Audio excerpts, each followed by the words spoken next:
자, 오늘 분석해볼 자료는요, 인공지능 역사에서 정말 중요한 전환점이 된 모델, 바로 버트입니다. 자, 그럼 본격적으로 한번 들어가 볼까요? 벌트가 대체 뭐냐? 이걸 바로 설명하기보다는요, 이 모델이 처음 세상에 나왔을 때 얼마나 큰 충격을 줬는지 그 이야기부터 시작해 볼게요.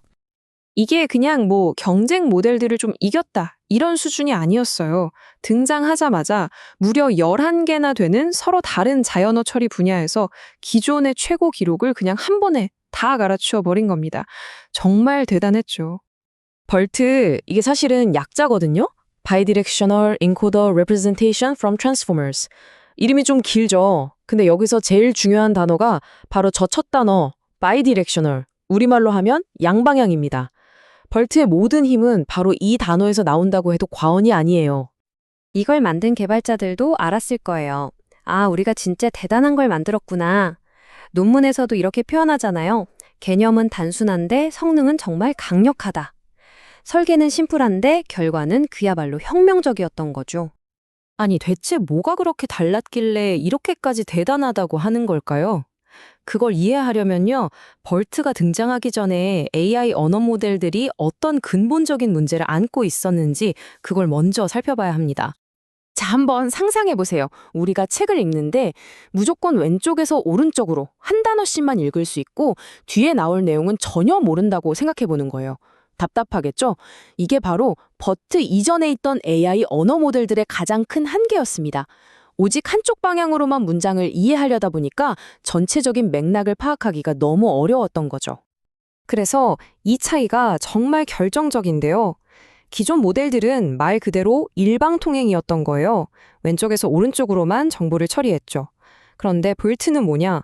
문장 전체를 딱 펼쳐놓고 양쪽에서 동시에, 그러니까 입체적으로 문맥을 파악할 수 있게 된 겁니다. 자, 지금 보시는 이 그림이 그 차이를 아주 잘 보여주는데요. 오른쪽에 있는 GPT나 이엘모 같은 모델들을 보면 화살표가 전부 한쪽 방향으로만 가고 있죠? 이게 바로 단방향 구조예요. 그런데 왼쪽에 벌트를 보세요.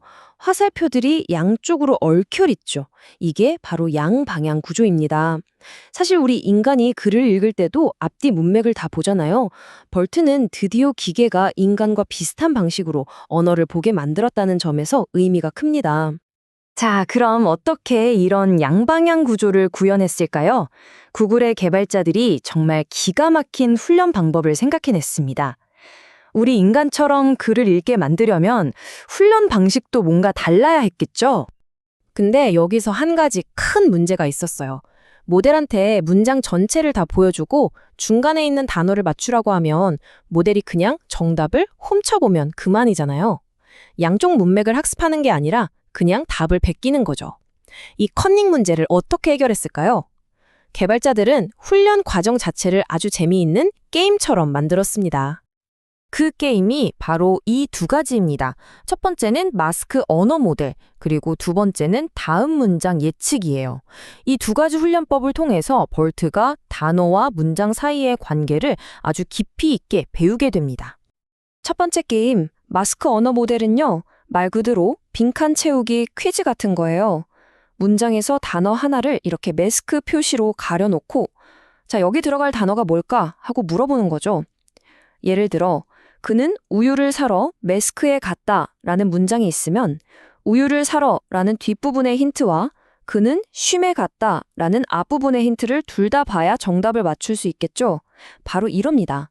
양쪽 문맥을 모두 보도록 강제하는 거죠. 근데 여기에서 또 재미있는 점이 있어요. 항상 똑같이 X로만 가리면 모델이 거기에 너무 익숙해지잖아요?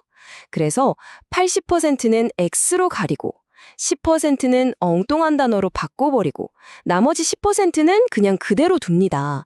이렇게 하니까 모델이 방심하지 않고 문장에 있는 모든 단어의 의미를 항상 제대로 파악하려고 노력하게 되는 거죠.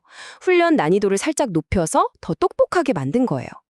자, 두 번째 게임은 다음 문장 예측입니다. 이건 더 간단해요.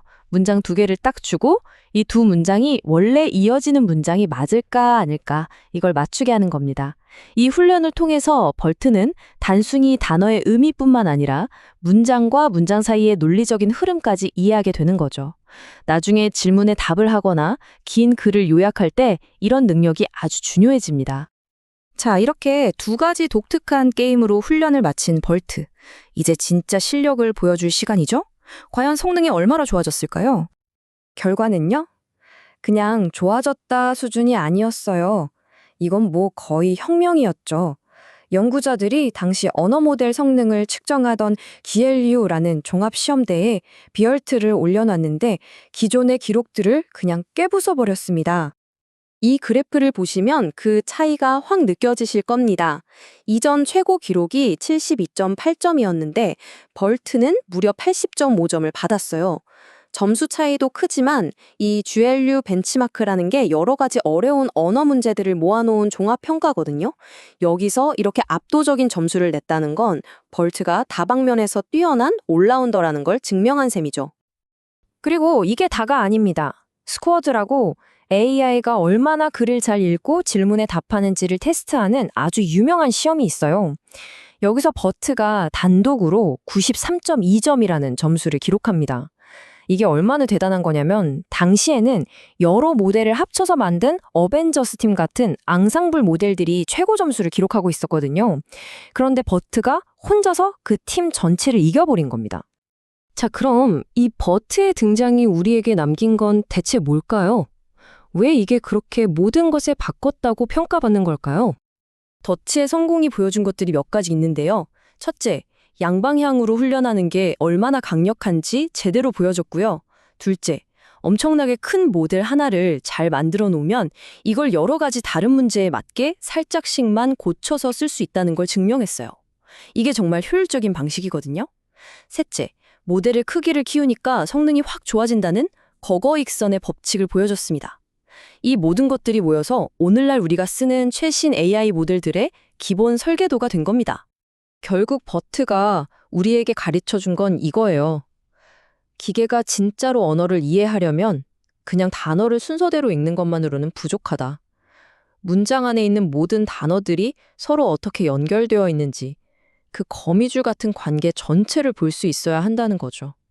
단선적인 이해에서 입체적인 이해로의 전환. 이게 바로 버트가 일으킨 혁신의 핵심입니다. 버트는 문맥이라는 아주 중요한 문제를 해결했습니다. 인간처럼 글의 앞뒤를 모두 보고 의미를 파악하게 된 거죠. 그렇다면 이런 질문을 던져볼 수 있겠네요. 문맥 이해가 AI 언어 모델의 첫 번째 거대한 도약이었다면 과연 그 다음 도약은 무엇이 될까요?